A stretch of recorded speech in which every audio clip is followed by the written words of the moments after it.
Assalamualaikum warahmatullahi wabarakatuh. Kali ini akan dibacakan beberapa kisah tentang Gus Dur. Sebelum ke kisahnya, jika berkenan, silahkan subscribe, like, komen dan share. Serta jangan lupa aktifkan lonceng notifikasinya. Terima kasih. Suatu ketika, Gus Dur menjelaskan bahwa Jakarta mempunyai 3 paku bumi yang selalu menjaga. 3 paku bumi itu adalah para wali Allah, termasuk pemimpinnya para wali dan orang-orang saleh. Bersyukur kepada Allah adanya mereka di kota ini, terasa aman dan jauhnya segala mara bahaya. Siapa saja mereka, Gus? Tanya seseorang. Ketiganya adalah, pertama Al-Habib Husain bin Abu Bakar Alaidrus Luar Batang dengan kekeramatannya yang luar biasa. Kedua, Al-Habib Utsman bin Yahya Mufti Betawi dengan kitab-kitabnya. Ketiga, Al-Habib Ali bin Abdurrahman Al-Habsyi Kuitang dengan dakwahnya, tegas Gus Dur. Di masa mereka, hidup dekat mereka terasa sangat bahagia. Beruntunglah kalian ahli Jakarta, lanjut Gus Dur. Sore tadi mujalasah dengan Kiai Haji Nurholis, pengasuh Ponpes At-Taqi, Jepara, sambil melepas lelah setelah ziarah di Makbaroh Bunyai Halimah, adik Mbah Maimun Zubair. Beliau bercerita tentang banyak hal diantaranya tentang karomah dan kedermawanan Gus Dur. Salah satu yang diceritakan beliau adalah ketika beliau sowan Gus Dur, tiba-tiba ada orang Cina, keturunan, datang dengan anaknya yang hiperaktif. Apapun yang ada di depannya ditendang, dilempar, dengan malu-malu orang Cina ini bilang ke Gus Dur. Maafkan anak saya Gus, ia memiliki kelainan. Itu bukan kelainan, tapi kecerdasannya anakmu itu di atas rata-rata. Sebaiknya anakmu disekolahkan di Amerika, di sana ada sekolahan yang khusus menampung anak-anak dengan IQ tinggi. Gus Dur malah menimpali begitu. Setelah dirasa cukup, Cina itu berpamitan dan memberikan segepok uang dalam kantong, warna coklat. Selang beberapa saat datang seorang kiai sowan Gus Dur dan bercerita kalau ia sedang membangun pondok pesantren. Tanpa basa-basi, Gus Dur langsung mengambil uang segepok yang ada dalam kantong coklat di sebelah beliau dan diberikan semuanya kepada kiai tadi.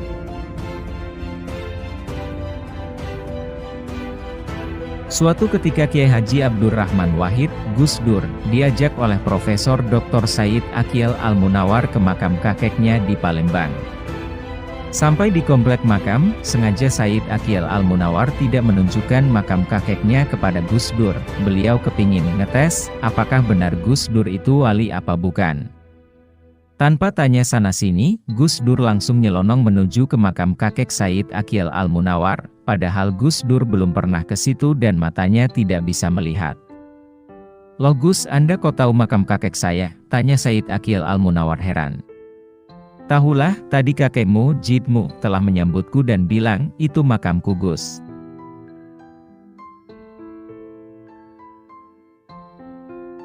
"8 tahun saya dekat dengan Gus Dur, saya punya rekaman 95 menit dengan Gus Dur, dan itu tidak dimiliki oleh yang lain.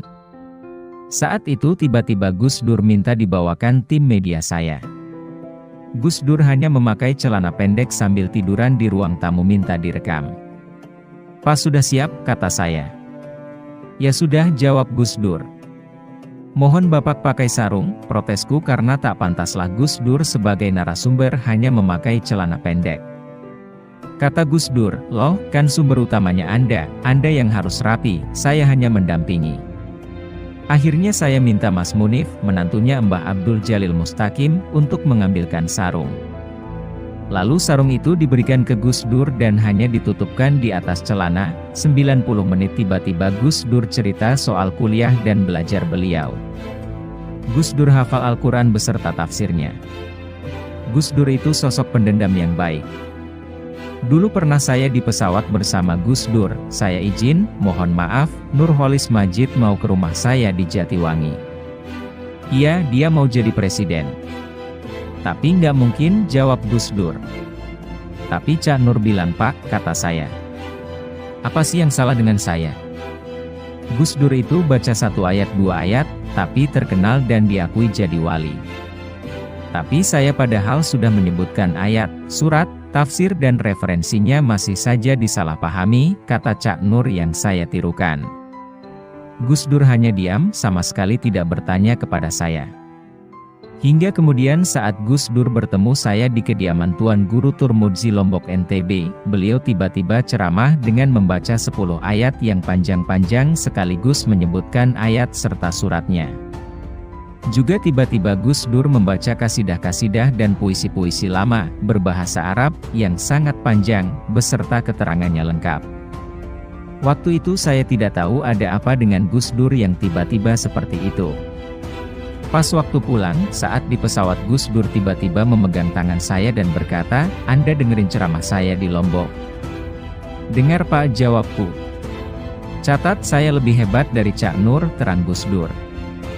Waktu itulah saya baru sadar saat di pesawat sebelumnya beliau hanya diam ternyata karena tidak terima dengan perkataan Nurholis Majid yang saya sampaikan ke beliau. Gus Dur benar-benar sosok pendendam yang baik.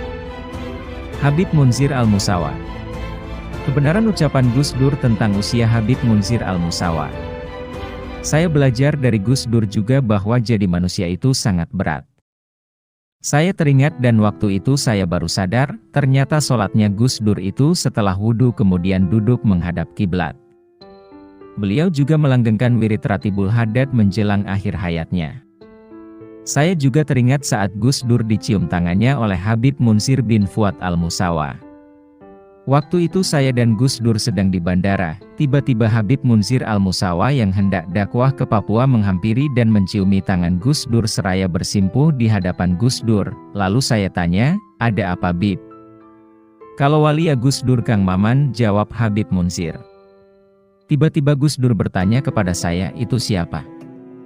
"Habib Munzir Pak," jawab saya. "Kalau ingin tahu wali yang muda ya Habib Munzir, tapi usianya tidak panjang," kata Gus Dur kemudian. Gus Dur sudah menyebut Habib Munzir Al-Musawa akan meninggal dunia dalam usia yang sangat muda. Ternyata ucapan Gus Dur terbukti kebenarannya, Habib Munzir Al-Musawa meninggal dunia di usia sangat muda, 40 tahun. Gus Dur membagi-bagi bisyarahnya sebesar 50 juta kepada para kiai. Gus Dur terkadang kalau marah itu menarik. Tiba-tiba saya disuruh bacain surat kabar, ada beberapa kiai yang menolak Gus Dur. Kemudian Gus Dur berkata, "Apa salah saya ya Kang Maman? Padahal saya tidak pernah berbuat salah kepada kiai-kiai itu. Dalam masalah uang, saya pernah ceramah bareng Gus Dur. Waktu itu Gus Dur dapat amplop 50 juta, saya 5 juta. Ternyata punya saya yang 5 juta itu pun diminta Gus Dur, sini yang 5 juta Kang Maman. Lalu tiba-tiba oleh Gus Dur uang itu dibagi-bagi ke dalam beberapa bagian, dan dimasukkan ke dalam amplop. Gus Dur kemudian meminta saya untuk menuliskan satu persatu nama-nama kiai di amplop itu sesuai yang diucapkan Gus Dur, Kiai Anu dari Kalimantan, Kiai Anu dari Sulawesi, Kiai Anu dari perbatasan Sulawesi, dan seterusnya. Jadi Gus Dur tidak pernah punya dompet dan uang pun kadang-kadang selalu habis untuk dibagi-bagikan. Makanya sampai sekarang makam yang paling ramai dikunjungi orang Indonesia adalah makamnya Gus Dur. Gus Dur itu manusia, yang mampu memanusiakan manusia. Indonesia akan dilanda keguncangan sampai tahun 2030-an. Kenapa sewaktu muktamar di Solo saya diusir pakai anjing, gerutu Gus Dur tidak terima. Tapi saat turun ke bawah di Bandara Adi Sucipto, ada wartawan yang bertanya, "Gus, itu ada beberapa kiai yang menolak Anda." Cara bertahan Gus Dur menarik. Gus Dur tiba-tiba tersenyum dan menjawab, "Ah, kata siapa? Itu yang bilang paling tukang becak pakai sorban." Gus Dur mengijazahkan kepada saya di detik-detik terakhirnya, tanggal 7 Desember 2009, ayat kursi. Di kalimat wala yauduhu dan seterusnya, dibaca 7 kali. Saya tanya, untuk apa Pak? Untuk penjagaan saja. Indonesia akan mengalami masa-masa sulit, gonjang-ganjing, sampai tahun 2030-an, jawab Gus Dur. Disampaikan oleh Kiai Haji Maman Imanul Haq, pengasuh Pondok Pesantren Al-Mizan Jatiwangi Majalengka dan Ketua Umum LDNU.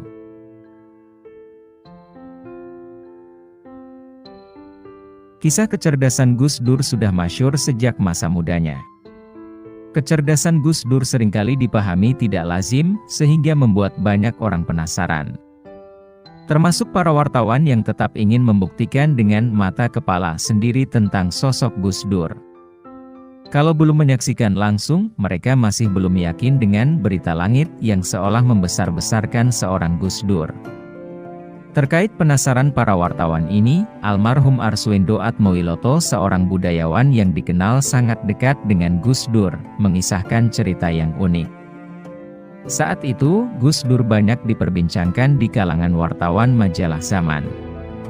Sebuah majalah mingguan yang diterbitkan oleh grup Tempo di era 1980-an.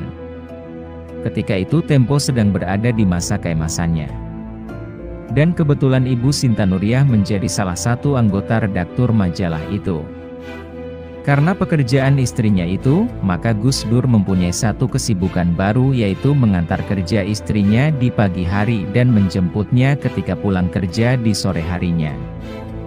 Keunikan Gus Dur yang menjadi gunjingan para wartawan itu konon tentang kemampuan Gus Dur yang jika menulis, beliau tanpa membawa sumber tulisannya sebagai referensi. Dan bahkan beliau bisa tetap menulis walaupun di sampingnya ada orang yang sedang mengajaknya bicara. Dan anehnya ketika tulisan itu selesai dengan disertakan catatan kaki di bawahnya sebagai referensi, lalu ketika ditelusuri ternyata semua catatan kaki itu sesuai dengan sumber aslinya. Lalu muncullah ide nyeleneh di kalangan wartawan, mereka hendak ngerjain Gus Dur dengan cara mereka akan ramai-ramai menanyai Gus Dur pada saat beliau sedang menulis. Tujuannya ingin tahu apa benar Gus Dur itu jika sedang menulis tak akan terganggu meskipun beliau diajak bicara. Mereka hafal dengan kebiasaan Gus Dur yang selalu datang lebih awal ketika menjemput Ibu Nuriyah dan beliau akan menulis sambil menunggu Ibu Nuriyah selesai kerja. Pada suatu petang, datanglah Gus Dur ingin menjemput Ibu Nuriyah dengan memakai Vespa antiknya. Sesampainya di kantor, sekitar jam 16, karena sang istri belum selesai kerja, maka untuk mengisi waktu seperti biasa Gus Dur pun lalu menulis dengan memakai mesin ketik yang ada. Yang mana tulisan itu nantinya akan dijadikan sebuah rubrik di salah satu kolom majalah Zaman. Menurut Arswendo, Gus Dur itu bisa menulis tentang apa saja. Kadang tentang politik, kebudayaan dunia, olahraga, atau tentang diskusi seputar agama. Dan pengetahuan dalam banyak hal inilah yang mendorong para wartawan ingin belajar banyak dari Gus Dur sekaligus ingin ngerjain Gus Dur juga. Melihat Gus Dur yang tengah asyik menulis, mereka lalu datang dengan mengerumuni beliau. Setelah mengucapkan salam ke Gus Dur, satu persatu mereka mulai bertanya tentang apa saja. Ada yang bertanya tentang politik, olahraga, kebudayaan, atau juga tentang agama. Dan Gus Dur menjawab semua pertanyaan itu sambil tersenyum dan sesekali tertawa. Saking asyiknya para wartawan itu bertanya, mereka tak sadar bahwa sebenarnya Gus Dur itu sudah merampungkan tulisannya. Dan saat Ibu Nuriyah keluar kantor lalu menghampiri Gus Dur, lalu beliau berkata pada para wartawan yang sedari tadi mengerumuninya. Ini Mas tolong kasihkan ke redaksi, lumayan buat nambah-nambah halaman. Saat itulah para wartawan itu kaget dan menggumam. Loh kok sudah selesai, kok bisa yang nulis sambil ngobrol? Gus Dur pun berdiri bersiap untuk pulang. Namun belum sempat Gus Dur menghidupkan Vespa antiknya, ada wartawan yang mungkin karena tak bisa menahan rasa penasarannya, dia mendatangi Gus Dur lagi sambil bertanya. Gus, tadi jenengan itu kapan berhenti nulisnya? Lalu dijawab Gus Dur sambil terkekeh. Sampean aja yang hendak melihat. Wartawan itu melongo, tertegun tak mengerti. Dan Gus Dur pun segera berlalu untuk menggandeng pulang sang istri tercinta. Itulah sosok Gus Dur. Kecerdasannya membuat para wartawan itu takjub. Bahkan para wartawan itu sendiri sampai kelupaan mengamati gerak-gerik Gus Dur yang sedang mereka kerjai.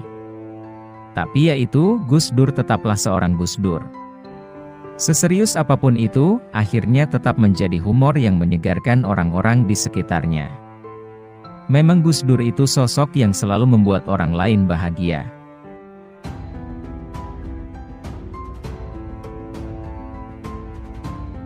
Dikisahkan dalam sebuah lawatan ke Baghdad, Irak, Gus Dur yang memiliki kegemaran berkunjung ke makam-makam ulama dan waliullah, juga berkunjung ke makam Syekh Abdul Qadir Al-Jailani.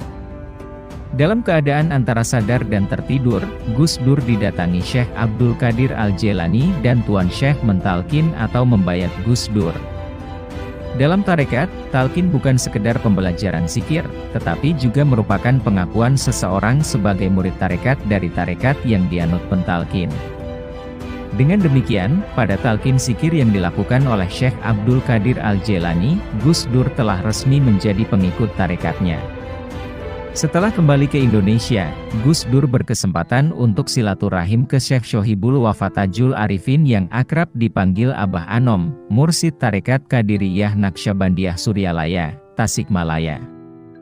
Gus Dur minta untuk ditalkin oleh Abah Anom, tetapi Abah Anom mengatakan bahwa Gus Dur tidak perlu ditalkin lagi, karena sudah ditalkin oleh Syekh Abdul Qadir Al-Jailani.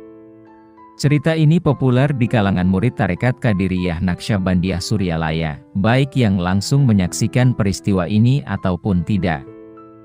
Demikianlah Gus Dur, sosok yang telah mengetahui bahwa seorang muslim haruslah bertarekat, menempuh suluk dengan berguru kepada guru-guru rohani, baik yang masih hidup maupun yang sudah wafat.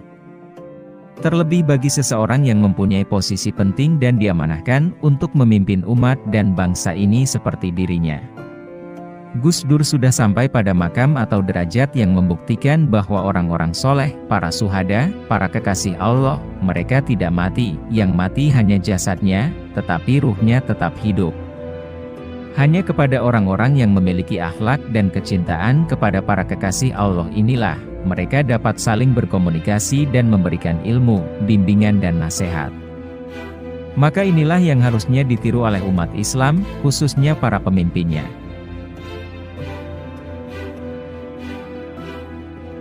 Banyak kisah unik dan berkesan yang Gus Mus bagikan kepada kami sekeluarga, ketika kami berkesempatan sowan silaturahim ke dalam beliau beberapa hari kemarin di Rembang, untuk ngaturi beliau memberi mauidhoh pada akhir sanah di Pondok Pesantren Al-Aqobah. Kami senang sekali beliau banyak cerita, utamanya cerita beliau ketika kuliah di Al-Azhar Mesir dan kisah persahabatannya dengan Gus Dur. Kami serius menyimak kemudian sesekali tertawa bersama. Alhamdulillah, beliau tampak sehat dan sangat bersemangat membagikan pengalaman masa lalunya. Karena narasi kisahnya yang panjang, saya hanya mampu menuliskannya pada beberapa poin berikut, sesuai penuturan beliau. Gus Mus mengawali ceritanya dengan menyampaikan, bahwa barusan ada tamu dari UGM ngundang ceramah di Fakultas Kedokteran UGM. Lawong saya itu tidak pernah mengenyam pendidikan formal, tidak punya ijazah baik SD, dulu disebut SR, hingga SMA. Saya bisa kuliah di Al-Azhar itu pun karena iseng-iseng mengisi formulir, kemudian diterima. Masalahnya untuk daftar ulang saya tidak punya ijazah formal karena hanya ngaji diniyah di Krapyak. Tetapi atas selembar keterangan semacam rekomendasi yang ditulis tangan oleh Kiai Haji Ali Maksyum Krapyak Yogyakarta dan beberapa lembar kertas kosong yang ditandatangani beliau, maka saya pun diterima oleh kampus Al-Azhar tanpa melalui proses tes ujian seleksi masuk yang dikenal sangat ketat itu. Disinilah menurut Gus Mus salah satu karomah Kiai Haji Ali Maksyum. Tanda tangan beliau sangat recommended dan dihargai para syaikh dan pembesar Al-Azhar. Di saat mau daftar ulang di Al-Azhar itu saya bertemu Gus Dur. Setelah tanya-tanya, Gus Dur bermaksud ikut mendaftar juga. Ketepatan fakultas yang saya ambil itu fakultas agama yang baru dibuka di Al-Azhar yang diperuntukkan khusus untuk mengkader ulama masyayikh Mesir. Hanya ada 3 orang yang dari luar Mesir yang diterima di fakultas itu, dan dari 3 orang itu hanya saya yang bertahan sampai lulus, itu pun saya mundur setahun, ujar Gus Mus. Uniknya Gus Dur hanya mendaftar saja, tidak jadi masuk kuliah karena semua mata kuliah di jurusan baru itu sudah pernah dipelajari di tingkat madrasah pesantren Indonesia sebelumnya. Sehingga tidak benar kata Gus Mus, anggapan banyak orang kalau Gus Dur drop out dari Al-Azhar, wong Gus Dur gak jadi kuliah hanya daftar saja. La opo kuliah, ngentek-ngenteki umur, ujar Gus Dur waktu itu. Gus Mus pun terkekeh selesai menceritakan itu. Di Mesir, Gus Dur tidak belajar di lembaga formal, di samping rajin ke perpustakaan Gus Dur justru malah aktif berorganisasi khususnya di Organisasi Pelajar Islam Indonesia, sekaligus membangun jaringan atau network dengan berbagai aktivis mahasiswa dari berbagai belahan negara, yang pada perjalanan berikutnya jaringan itu banyak dimanfaatkan Gus Dur. Ketika aktif berjuang dalam pergerakan di Indonesia mewujudkan reformasi, termasuk ketika Gus Dur setelah terpilih jadi Presiden Republik Indonesia. Uniknya, Gus Dur itu seolah-olah mengetahui, waskito, tentang potensi masing-masing mahasiswa yang berasal dari berbagai negara tersebut. Bahwa mereka kelak berpotensi menjadi tokoh penting di negaranya masing-masing. Kisah ini mengingatkan saya, ujar Gus Mus tentang ayahanda Gus Dur, Kiai Haji A. Wahid Hashim, yang mempunyai kemampuan dalam membaca potensi seseorang melalui gaya bicara, gestur dan tampilan fisiknya. Apakah orang tersebut bisa dikader atau tidak? Gus Dur itu jika merasa jengkel karena dizalimi oleh seseorang atau oknum pemerintah sering berujar, "Titenononek aku wis kuoso, tunggu jika kelak aku berkuasa." Keanehan Gus Dur yang lain, 1 bulan sebelum peristiwa G30 SPKI meletus, Gus Dur sudah cerita ke saya tentang firasatnya akan adanya tragedi berdarah itu. Gus Dur suatu ketika mendatangi kamar kos saya sambil membawa peta Indonesia. Beliau menerangkan potensi terjadinya gerakan makar PKI. Diterangkan peta kantong-kantong perjuangan NU, kaum santri, ABRI di beberapa kota untuk menghadang PKI. Saya hanya geleng-geleng gak mudeng, tidak masuk akal, karena saya menduga Gus Dur ini mengada-ngada, ujar Gus Mus saat itu.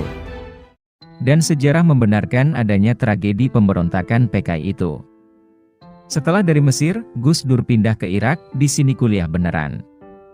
Selesai kuliah, Gus Dur ke Belanda tujuan kerja cari duit yang banyak, saya disurati diajak bekerja di Belanda. Gus Dur dapat kerjaan sebagai cleaning service di kapal besar dengan gaji yang banyak. Saya sudah dicarikan pekerjaan yang cocok dengan hobi saya melukis, katanya dapat di perusahaan periklanan. Gus Dur berencana, kalau sudah dapat duit banyak, ngajak beli mobil Scout untuk keliling dunia dan pulang melalui perjalanan darat. Bahkan sudah memplanning nanti kita mampir di rumahnya si A, si B yang jadi teman-teman Gus Dur saat aktif di organisasi pelajar di Mesir. Namun rencana ini gagal karena saya diperintah ayah saya harus mendampingi ibu saya yang pergi haji, cerita Gus Mus begitu jelas. Herannya, ujar Gus Mus, di sini kemudian ramalan Gus Dur terbukti, bahwa rekan-rekan mahasiswanya itu rata-rata memang sukses, ada yang menjadi tokoh masyarakat, menteri, presiden dan lain-lain. Pengapesan kelemahan Gus Dur itu cuma satu, yakni dengan ibu. Gus Dur paling tidak bisa menolak perintah ibu. Gus Mus kemudian bercerita beberapa kisah ketaatan Gus Dur dengan ibunya. Tahun 1990-an, Gus Dur sering mengatakan kepada teman-temannya bahwa ia sudah menentukan kabinetnya ketika nanti jadi presiden. Tapi banyak yang menganggap omongan Gus Dur melantur dan hanya bercanda, karena Pak Harto masih berkuasa waktu itu.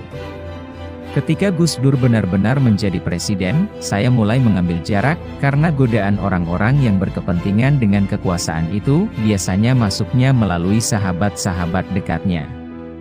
Meskipun begitu, kami tetap saling merindu. Kami yang terkesima menyimak cerita Gus Mus itu mencoba bertanya. Menurut Gus Mus, menopo langkah dan sikap Gus Dur itu semata-mata dari kekuatan karomah yang di luar nalar itu, atau disertai dengan analisa ilmiah dan data-data empiris. Gus Mus dengan tegas menjawab, berdasar kedua-duanya. Yang saya tahu semua langkah-langkah besar Gus Dur di samping berdasar analisa situasi dan data-data ilmiah, Gus Dur mesti mentasyih, konsultasi, kepada para kiai sepuh termasuk kepada yang sudah sumari, wafat, subhanallah. Ketika dalam keadaan dirawat di rumah sakit di hari-hari akhir menjelang wafat, Gus Dur berkata kepada Dr. Umar, adiknya yang merawat, saya kangen Gus Mus, saya mau ke rumahnya.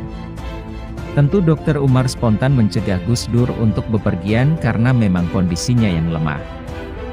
Jangan mas, biar Gus Mus saja yang saya aturi tindak ke sini, ujar Dr. Umar.